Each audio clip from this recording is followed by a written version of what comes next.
Now then, welcome to the latest instalment of RedArmy.tv.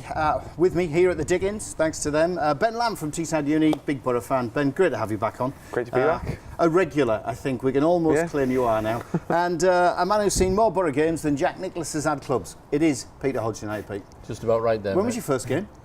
1954. 1954. Yeah, that's at least 30 years. Then. I don't think my brother or sister were glints in mum and dad's eyes in 1954. I don't think so. Sorry, mate. But Ben, how long have you been following the Boro now? Oh God, since about 95, 96. So I can't hold a candle to your. None of us can hold a candle to Peter Hodgson's Boro long supporting history. That's for sure. Fellas, let's go back a couple of games. It is because we have the midweeker, of course. Swansea, 0-0 at home. Ideal opportunity, Ben, for us to leapfrog Leeds United the way it turned out, but it just didn't happen. No, yeah, it was quite odd. There was a lot of action in front of the goal mouth. We hit the woodwork a couple of times. I think it was quite telling that the Swansea pundits themselves said on the sort of Swansea TV service that we did well there to go to the Riverside and get something out of it. So on the one hand, I think, oh, that's great, another clean sheet at home, another game we didn't lose at home. But at the same time, it's probably one we should have won and needed to win. So you take that into account and the squad they've got. I feel mixed feelings about it, to be honest. Could have done better, should have done better, but I'll take the draw. It is glass half empty, half full, isn't it, P? Because Swansea, they're a Premier League team who's come down, kept a chunk of their players from the Premier League. Yeah. So you would have assumed they would be the team to beat, or one of the teams to beat. So we're disappointed we didn't turn them over. Yeah, I think so, because we've got this thing about we don't concede goals at home. I think what we failed to realise is that Swansea did just come down from the Premiership. They played very well in the first half. They passed the ball around far better and far quicker than we did. They seemed very, very fluid in their playing pattern. We struggled a little bit in that first half. We made a couple of chances. He switched things around a little bit. He shoved that extra man forward out the back four, and changed things a little bit halfway through the first half. And we got on top. We had a couple of good chances, but we still don't look like we're going to create anything. It seems to be, just a knock it across the box. And I thought our weakness in the game, the whole game, was our crossing into the box was absolutely shocking. The number of times we hit the first man or put it over everybody's head and out for a throw-in on the other side or even into the crowd behind the goals was very, very poor. And I think it's something that we've lacked in the last couple of years. The quality of crosses has been poor. Well, we've got Downing. He's supposed to have a sweet left foot. But Ben, what about this? We don't concede at home. It's Fortress Riverside. It'd be nice though if we stuck 3 or 4 past teams at home. Yeah, it would. It'd be great. That's I think, but it's a good base to work with. At least I think everyone has admitted, all the pundits, all the fans, that we haven't quite hit our pace, our stride, our peak. But at the same time, at least we have that fortress to work with. I mean, when Gary Monk was here and everyone was all over the place, I would have snatched your hand off to have had like 0-0 draws or a steady back line. Same with Strachan as well. So I think that there's positives to gain from that, but we do need to hit the ground running a little bit more, because there's some games you think, oh, it looks like we're never going to score, and we didn't, against Swansea. So are we being over negative, Pete? Because we are joint top, where it's only goal difference that keeps us off top spot from Leeds United. Yeah, we are. And we're talking about does he know his proper forward line? Are we being too negative in defence? Are we as fans being too negative? I think we are, but I think it's from the heady heights that we're looking down and thinking, do we really deserve to be here? Now on results, yes you do, because the results count, and at the end of the day it's where you finish up in the league is where you deserve to be. But when you look at the performances, we haven't, as you said, taken anybody at the cleaners, and the couple of times that we did sort of get on top, like the West Brom game particularly, we did really well. And then as soon as you get to sort of 15-20 minutes from the end, instead of going for the third or the fourth goal, he gets his old defensive hat on and he pulls an attacker off and shoves another midfielder on. And we seem to concede possession. We did. What do you want? What do you want to see him do? I'd like to think that I'm a great believer in it's okay saying we've only conceded 3 goals at home.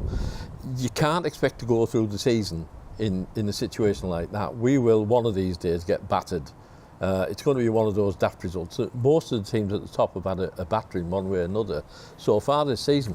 But one day it will happen. I think if we concede 25 to 30 goals this season, it'd be fine.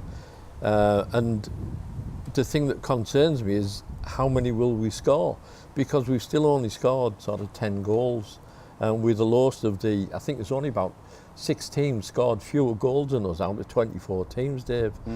He still doesn't know who his best formula is up front, who to play. I don't think he's got any faith in the Sombalonga. We don't know what Rudy Gested's going to offer when he comes back. He didn't offer an awful lot when he was fit. I think he's a one-trick pony. We're very, very static in how we can play when he plays up front.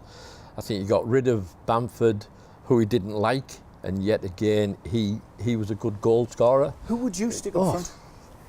I think What's our best striker formation?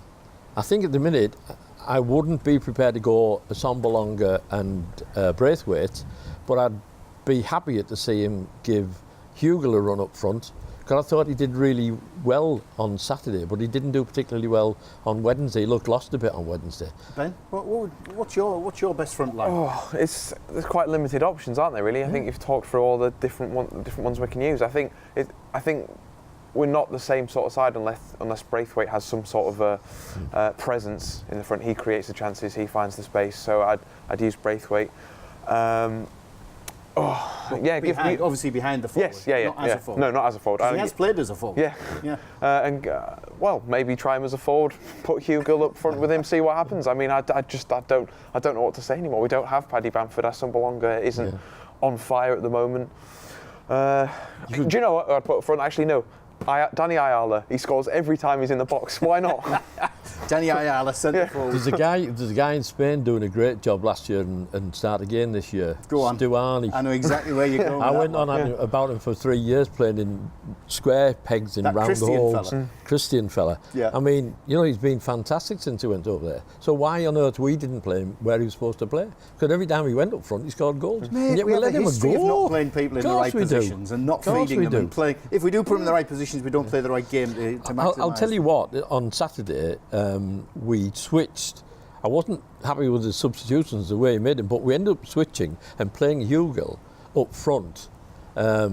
And I think he got supported a lot more in the last 15 minutes. I thought we did reasonably canny, but we've gone to sort of a 4-4-2 situation. Let's get some comments in. Here we go. Simon Snowden, evening mate.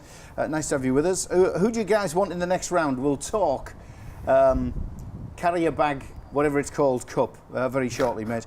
Andrew MacDonald, evening from Abu Dhabi. Keep the faith. We're keeping it, mate. It's difficult at times, but we're keeping it. Don't worry. Gareth Nolan, evening from Mallorca. We're truly international, isn't it? So tell us, if you're watching us and you're outside of the UK territorial waters, just let us know where you're watching us. And Michael Dumbrell, Gested is his favourite till January with Hugel as backup. Good point, mate. If you want to give us your shout, get onto Facebook Live and get us your points in. We have got to start looking at the cup, but league-wise, have we missed a trick? How much have we missed a trick? Because Leeds seem to have stuttered over the last couple of games. Yeah, we've missed a massive trick. There's no one at the moment, and I don't know how long that'll last, who's head and shoulders above anyone else. We need to make ground and keep that ground, and this is the point in the season in which you do that if you're going to qualify automatically. Obviously, we've got a trip to Hull coming. We'll talk that shortly, but we've got to get back to winning ways, haven't we? Because we've gone off the boil as much as Leeds have. Yeah, I read, I think it was Vickers' column yesterday. He did a stats thing. We've played most of the top 8 teams now and done very well against them.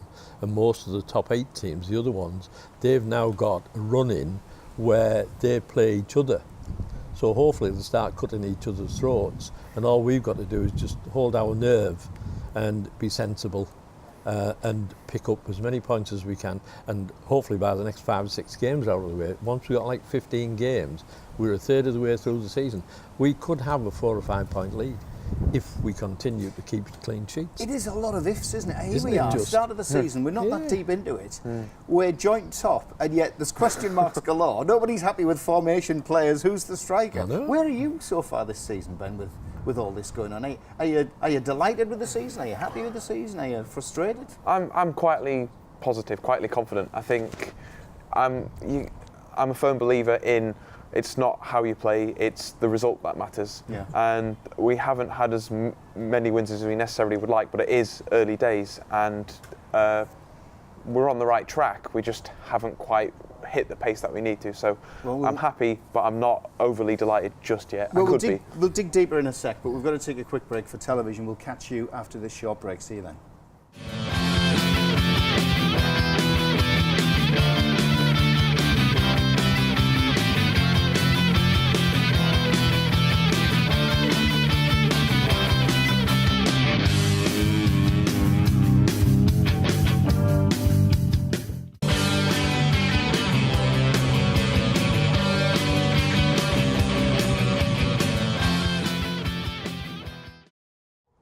Now then, welcome back to part two. We've got Peter and Ben chewing the cud over the Boro at the moment. We've been discussing Swansea. I think we've got Hurricane Parmo in the background as well, so if papers start flying, we've already a light drop. You'll know what's happening in the background. But Peter, we were just having a quick chat there when we were in a break. What was it you were saying there? About stats? Yeah.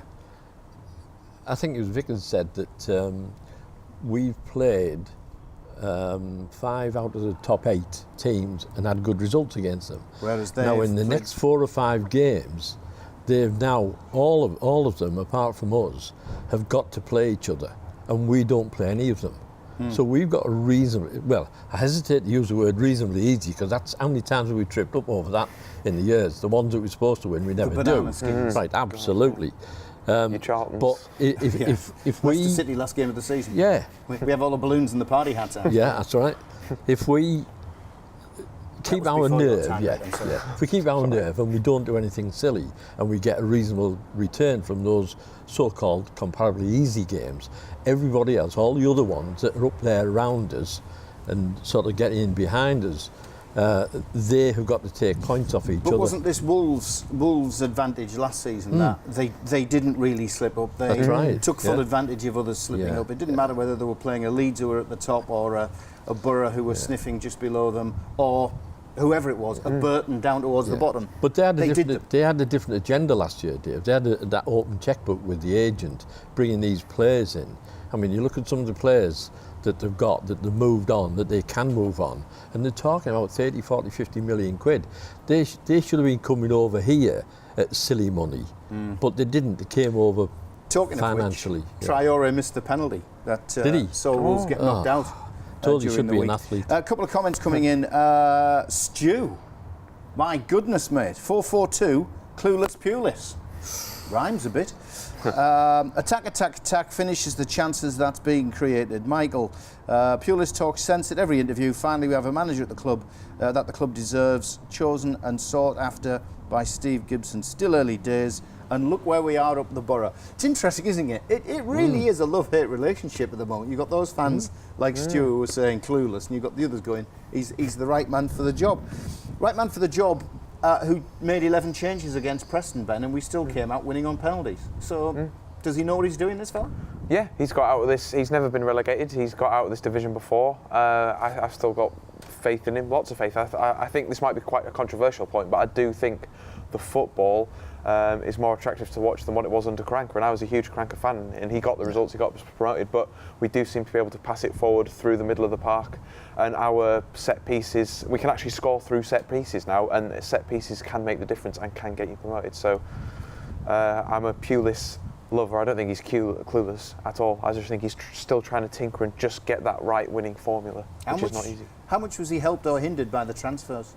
The transfer market, the performance of the club in the transfer market? Well, we've mentioned this before, haven't we? Talked about it. He has an agenda for 8 or 9 or 10 players, and we got none of them.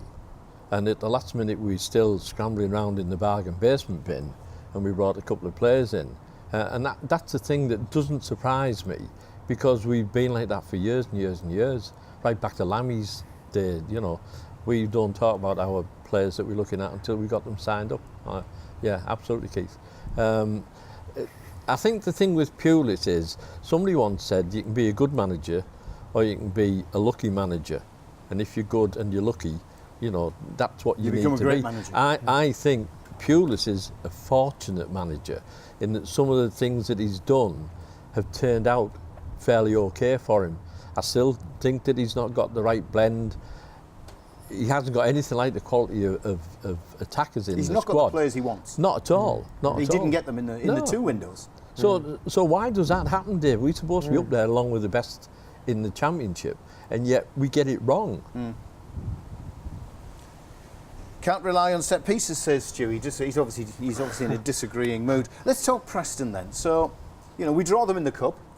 We go down to their place, and Pulis makes 11 changes. 2-2 it finishes. All right, we had to come back twice, but we still finished it off in the penalty shootout. Do we get serious now in this tournament, or do we still stick with those players who've got us here? It's a good question. It depends who we play against as well. But I think it worked quite well for us, just by using the B team, because I think we need players to fight for those places to keep the A team on their absolute A game. And there was some good finishing and there was some good movement, not great defending.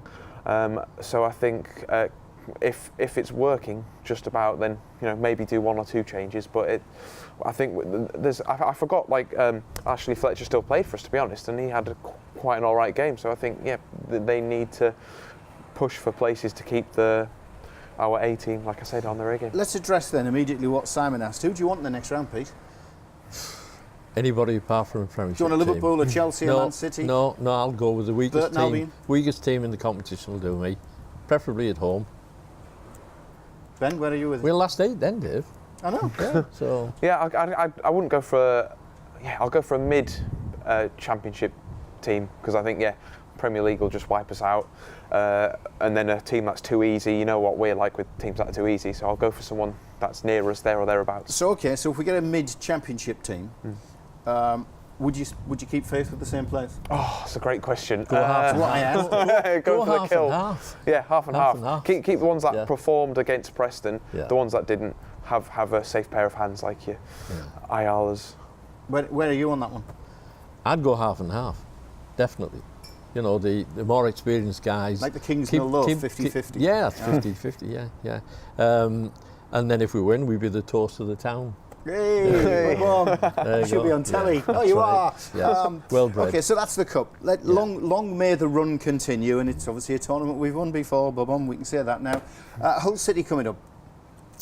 Well, again, they're down amongst the Edmund, Dave, aren't they? They've got no form, they've got no confidence. So there's no excuse for us not turning them over. I'm sorry, but he needs to change his tactics and go there like he had in that little run of 5 or 6 games before the international break, where we were playing a totally different type of football to the one that we've seen in the last 2 games, where we passed the ball about very, very quickly.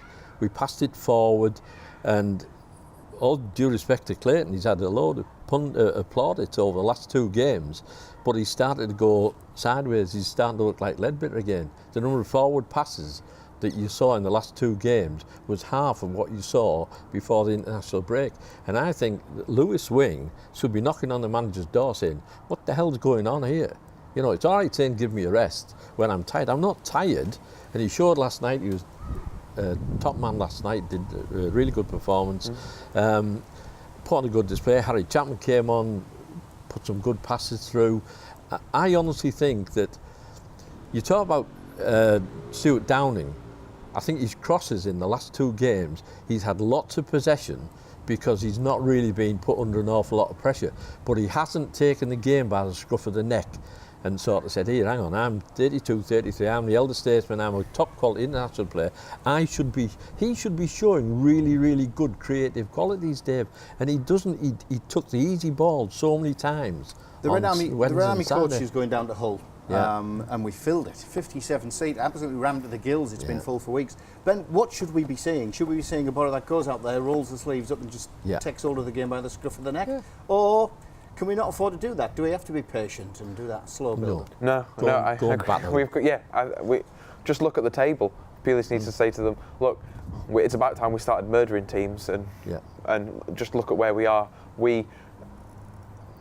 They'll be more scared of us than we are of them. Let's just go out, enjoy it, and play good football. The minute you start being tentative and overly concerned about what everyone's doing at the back, then that's when you invite pressure. There's no need to invite pressure. We should be bringing the pressure to them. We're top of the table, effectively. You're down there. You can worry more about us, and that's what Stu says. Teams need to fear Boro, not worry about the opposition. So, what's your prediction then, Pete? Come on, it's crystal ball time. It's Mystic Pete. Well, what do you reckon? If he does go for it, I think we'll come out with maybe 3-1. I think they'll score a daft goal against us. Do you think they're good enough to score a goal against this watertight defence everybody talks about? It doesn't matter. Swansea had 2 daft chances in the second half, and they were our sort of half mistakes and not clearing and closing the men down on the edge of the box. And they got 2 really good chances. We got a really good block that what's his name put in? Was it Speedy Lightning McQueen? I think he got one in, and the other one got just blocked. So you're going for a 3-1. You're going for a 3-1. Ben, where are you? Hart says 3-0. Hez says 2-1. I think away from home we're not that as good defensively, and there's bound to be something fluky that happens. Because it's Hull City. Yeah. We never get any breaks down there, really, do we? Although we have turned them over in the past. A few times, yeah. Well, I'm a bit like you, actually. I want to go 3-0, but I'll settle for 2-0. I'm happy with that. Yeah. Leeds drawing again. Yeah. And the Boro going top of the table. I think he's got to go with the wing backs, 3-5-2. Go for it by the and play 2 men up front. Play Hugel and Braithwaite up front. Okay. Fellas, attack. I'd give Lewis you agree wing. with Stu? That's what he's just said. Fellas, thanks Lewis for your time. wing, We'll get you in over the next couple of weeks and we'll do it again. We'll see you soon. Bye-bye.